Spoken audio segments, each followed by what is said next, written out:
আসসালামু আলাইকুম, সবাই কেমন আছেন? আশা করছি সবাই অনেক ভালো আছেন। সারা রাত প্রচণ্ড বৃষ্টি হয়েছে আর আজকেও সকাল থেকে দেখছি বৃষ্টি হচ্ছে। এর মানে সারাদিন আমাদের এখানে বৃষ্টি হবে। তো বৃষ্টির দিনে আকাশ অনেক কালো হয়ে আছে আর আমাদের রুমের মধ্যেও কালোই হয়ে আছে দেখা যাচ্ছে। আম্মু এদিকে রান্না করছে খড়ির চুলার ওপরে চিকেন। গতকাল রাত্রে আব্বু আর আম্মু গ্রামের বাড়ি থেকে চলে এসেছে আর আজকে সকাল হতে না হতে আম্মু একটু ভালো মন্দ রান্না করা শুরু করেছে।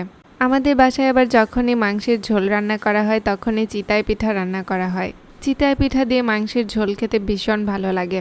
আমার আম্মু এত সুন্দর চিতাই পিঠা বানায় যে আম্মুর হাতে চিতাই পিঠা খেলে সবাই ফ্যান হয়ে যাবে। আম্মুর চিতাই পিঠাগুলো অনেক ফোলে আর অনেক ভালো হয় খেতে। তো আমি আম্মুর পাশে দাঁড়িয়েছিলাম আর বৃষ্টির মধ্যে দাঁড়িয়ে থাকা ছাড়া কোনো কাজও নেই, কারণ বসার মতো জায়গা এখানে নেই। তো আমি একটু লাচ্ছা নিয়ে উপরে আসলাম খাওয়ার জন্য। রুমের মধ্যে যেহেতু অন্ধকার আবার আমার একদমই ভালো লাগে না। তো বিসমিল্লাহির রহমানির রহিম, মাশাআল্লাহ এই লাচ্ছাটা অনেক মজা হয়েছিল। আমাদের গ্রামের বাড়ি থেকে দুধ আনা হয়েছিল আর খাঁটি দুধ দিয়ে লাচ্ছাটা করা হয়েছে। এদিকে মাংসের উপরে বলক চলে এসেছে, কিছুক্ষণের মধ্যে মাংসটা হয়ে যাবে আর আম্মু বানাবে চিতাই পিঠা। বৃষ্টির দিনে একটু পিঠা খেতে অনেক ভালোই লাগে। বৃষ্টির দিন মানেই ভাজা পোড়া বা পিঠা খাওয়া। আমার আম্মু তো প্রচুর পিঠা বানাতে পারে আর আম্মুর হাতের পিঠাগুলো অনেক মজা হয়। আমি একটু আম্মুকে হেল্প করার জন্য এখানে নাড়াচাড়া করছিলাম। তো ফাইনালি দেখতে দেখতে আম্মু পিঠা তুলে দিয়েছে। আমি নিচ থেকে উপরে এসে দেখি যে আম্মু পিঠা বানাচ্ছে। মাশাআল্লাহ পিঠাগুলো অনেক ভালো হয়েছিল আর বৃষ্টির দিন যেহেতু আজকের দিনে পিঠা খেতে খুবই ভালো লাগবে। পিঠার ঘোলা এতগুলো আম্মু গুলেছিল যে এই পিঠাগুলো বানাতে আম্মুর আজকে 3:30টার মতো বেজে গেছে। খড়ির চুলায় পিঠা বানাতে খুব ভালো হয়, তো আম্মু খড়ির চুলাতেই পিঠা বানায়।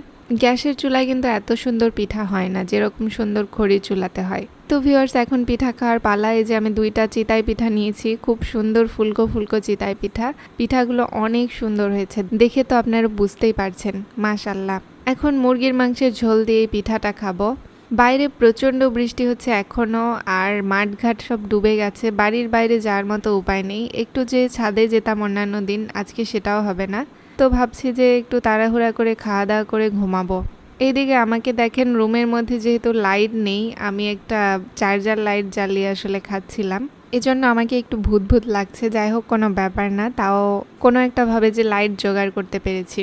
এইদিকে পিঠা দিয়ে মুরগির মাংসের ঝোল খেলাম। তারপরে আমি ভাবছিলাম একটু ভাত না খেলে মনে হচ্ছে পেট ভরছে না, তো একটু ভাত নিয়ে নিলাম আর ভাত দিয়ে মাংসটা খাবো। আমি যখনই প্লেটে কোনো তরকারি নিই সেটাকে আগে সুন্দর করে সাজিয়ে রাখি, তারপরে খাওয়া শুরু করি। আমার আবার এলোমেলো প্লেট পছন্দ না। তো মাংসগুলোকে এক সাইডে সাজানোর পরে আমি খাওয়া শুরু করলাম। মাশাআল্লাহ, ভাত দিয়েও খেতে মুরগির ঝোলটা অনেক ভালোই লাগছিল। কিন্তু সত্যি কথা বলতে হাঁসের মাংস আর গরুর মাংসের ঝোল দিয়ে এই পিঠাগুলো খেতে বেশি মজা লাগে। এদিকে দুপুরে খাওয়া দাওয়া শেষ করে আমি আমাদের বেলকনিতে চলে আসলাম। আমাদের বাসার সামনে খুব সুন্দর একটা এরকম বেলকনি আছে। সময়ের অভাবের কারণে এই বারান্দাতে এসে দাঁড়িয়ে থাকা হয় না। আগে যখন আমরা ভাড়া বাসায় থাকতাম তখন একটা এরকম বারান্দা থাকার খুব শখ ছিল যে আমাদের একটা বাসা থাকবে, এরকম বারান্দা থাকবে। আবার যখন ভাড়া বাড়িতে আমরা থাকতাম তখন ছাদেও প্রায় উঠতে চেতাম, কিন্তু বাড়িওয়ালা আমাদেরকে উঠতে দিত না। তো দেখেন, সব কিছুই আসলে সময়ের ব্যাপার। এখন আমাদের বাড়িও আছে, বারান্দাও আছে আর ছাদও আছে, কিন্তু সেই ছাদে যাওয়ার মতো মন মানসিকতা আর নেই। তো ব্লগটাকে আজকে এখানেই শেষ করছি। সবাই ভালো থাকবেন, সুস্থ থাকবেন। আল্লাহ হাফেজ।